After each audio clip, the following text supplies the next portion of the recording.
Here's what I've learned after years of helping women transform their style. The biggest barrier isn't knowing what looks good on you, it's feeling safe to be a woman who has great style.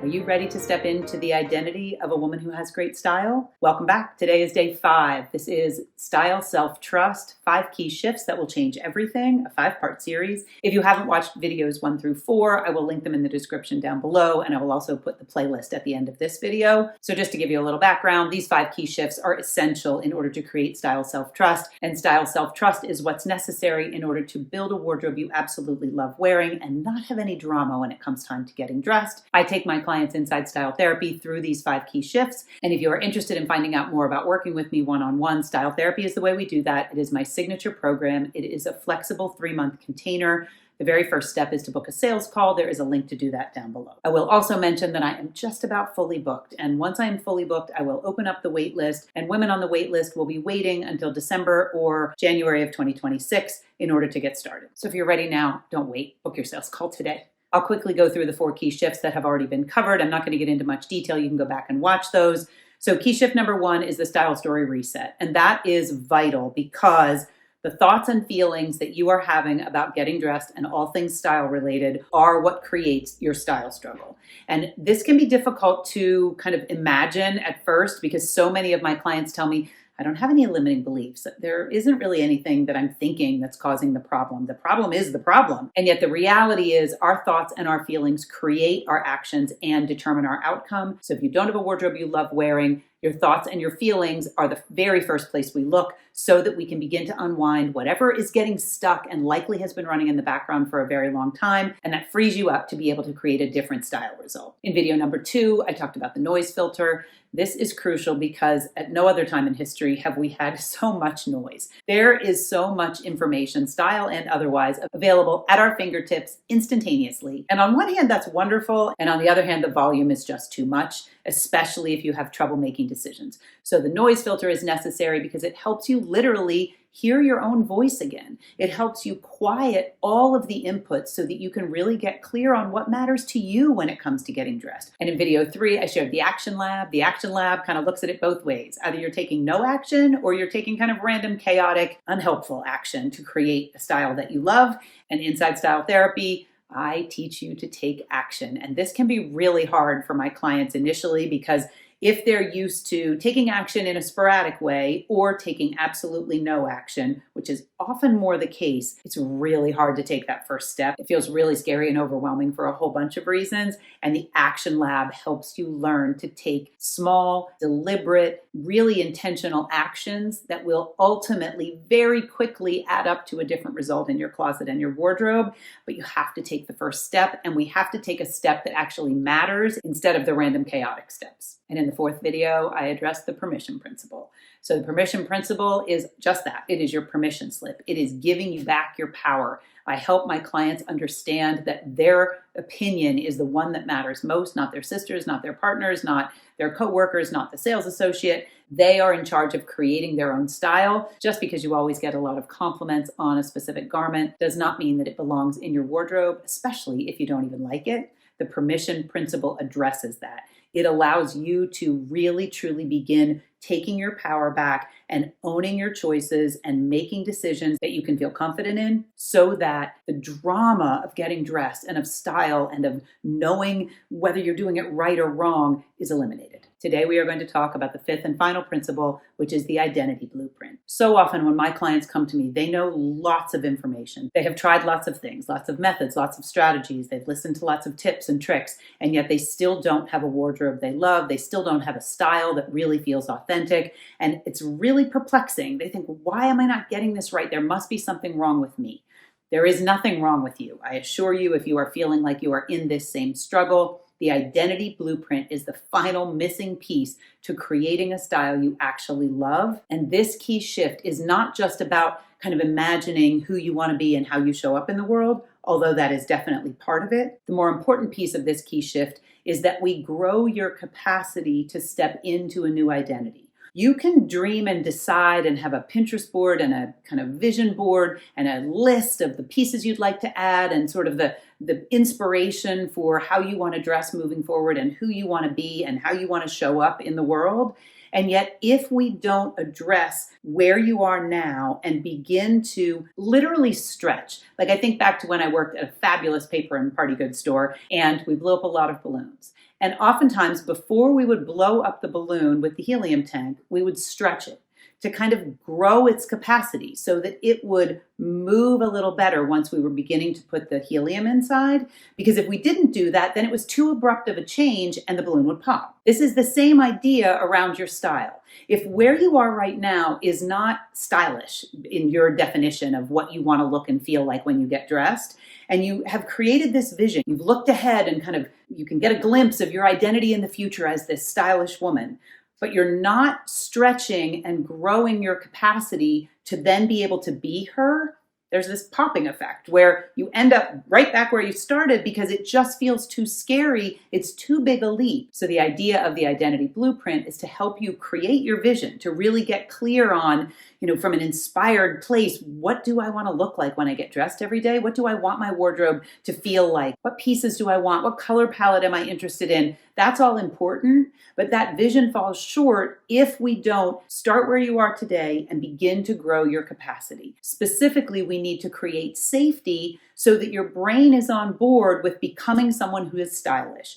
It would be the same thing if you signed up to run a marathon and you'd never even run around your block. Your brain would probably shut you down, and if your brain didn't shut you down, your body would shut you down. You would get injured or something would go wrong so that you couldn't ever run that marathon without even running around the block. Certainly there are exceptions to that example, but for the most part, most people, if they want to become a marathoner, they are starting as a non-runner and then they are stretching their capacity to become a runner to ultimately become a marathoner. It's the same thing around style. If your goal is to become the version of you who has better style, then we need to start where you are now and begin to make it safe for you to take steps in that direction and ultimately be there. We want to create the default that is, I have great style. I don't have any drama about my style. I like my clothes. I know what to buy. I know what to edit. I know what to pack for a trip. I know what to wear to a special occasion. I know what to wear on an everyday basis.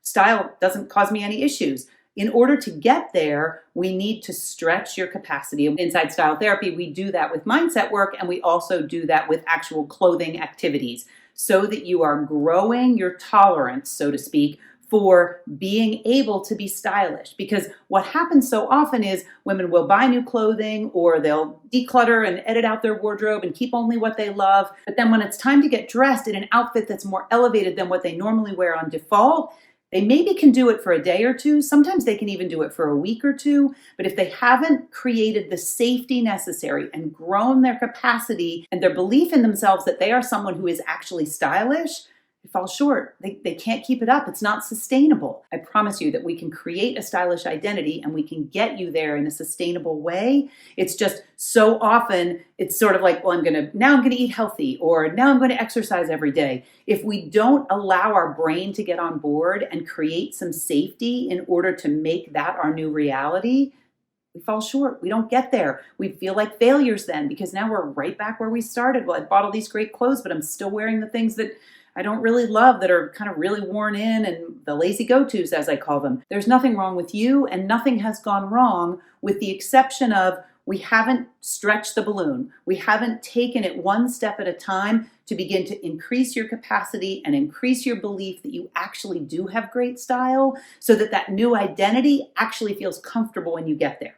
There's some discomfort on the way, but it is so possible to step into that and become that stylish version of yourself. But we need to pay attention to when your brain kind of shuts down and says, there's no way, I can't have great style. So I'll share the mistakes that I've been sharing through the other 4 videos. So the obvious mistake is you keep reaching for the same outfits over and over again, those lazy go-tos, not because they feel super authentic or because you feel really amazing in them, but because they don't require you to be anyone different. They don't require you to step anywhere out of your comfort zone and show up in something that your brain might think, oh, this is unsafe. Oh, she's wearing a scarf today. That's terrifying. Take that off and put on what you're really comfortable in and go out the door, and that will fix the style a different day. Your brain just wants to keep you alive, so it likes the grooves that you have created around your style struggles. It doesn't see any reason for you to change those because they've been working as far as your brain is concerned because you're still alive.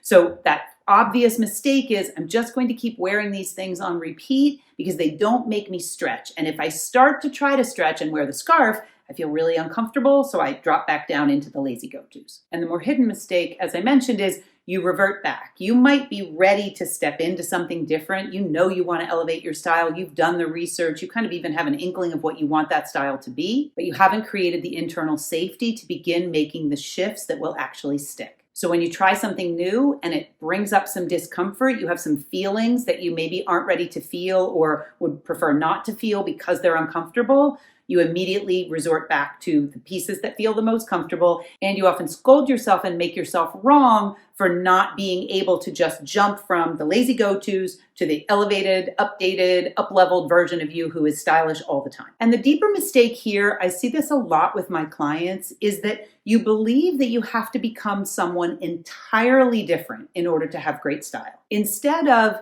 creating space, creating this capacity for the stylish you to emerge, you believe that you have to be completely different, that there is absolutely no way that the version of you are today could ever have great style. And this can show up in other ways. If you're not a morning person, you really believe that in order to become a morning person, it would rock your world so much that it's kind of maybe not even worth it. That isn't true.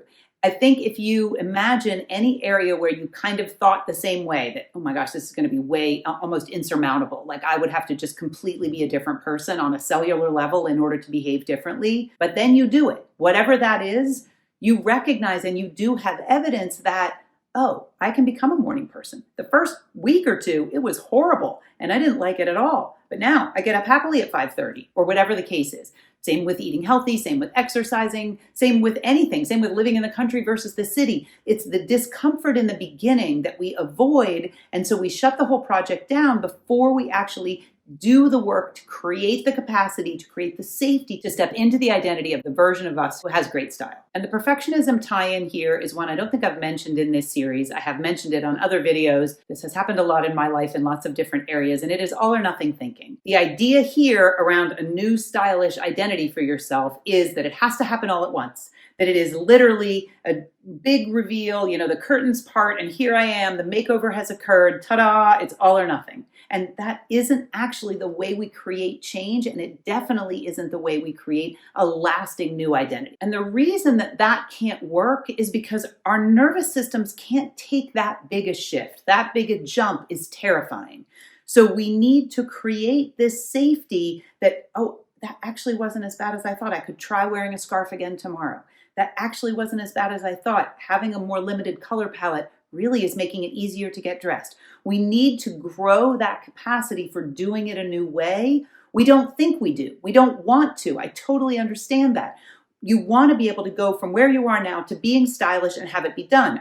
I've done all the research. I know what to do. Tell me what to buy. Tell me what to wear, and then I'll be stylish. But if we don't do the work to create the new identity and then allow yourself to actually fully embody that identity by taking smaller steps, when we have that all or nothing idea, it really just shuts us down. You think you want it all at once, but you really truly couldn't handle that. It's similar to when people win the lottery and they say they lost all the money again. They're in bankruptcy, even though they won this enormous lottery pot. It's the same idea. They didn't have the identity of being someone who was wealthy, so when they won the lottery, all of a sudden it was gone. It's the same idea around creating a style identity that is different than where you are now. A more elevated, more up-leveled identity requires you to be a different person, and you don't get to be that different person until you begin to do things that the more stylish version of you does, and we don't want it to be that way. We want it to be, I'm ready. I'm ready to have more style. I'm going to buy the clothes, and I'm going to put on a different outfit, and I'm going to be that new identity.